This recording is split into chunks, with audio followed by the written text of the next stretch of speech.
Okay, Kisses, magtatanong ako sa'yo about sa Bible. Okay. Okay? Are you ready? Yes. Okay. Sino ang pumatay kay Goliath? Si David. David. David is correct. Yes. Okay? Because God gave him strength. Kaya napatay niya si David. Okay. Sino naman ang strongest man in the Bible?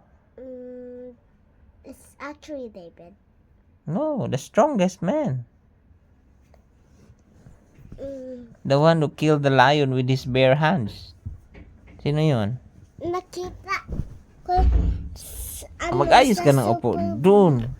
Nakita ko sa Superbook yung si David yun. You want a clue? Hapon pa yun. You want a clue? Ha? Start with letter S. Kahapon. Ay, kanina pa yun umaga. S-A-E. He is Sam. He is from Sino yun? Yung the strongest man. si David. Ay, nako.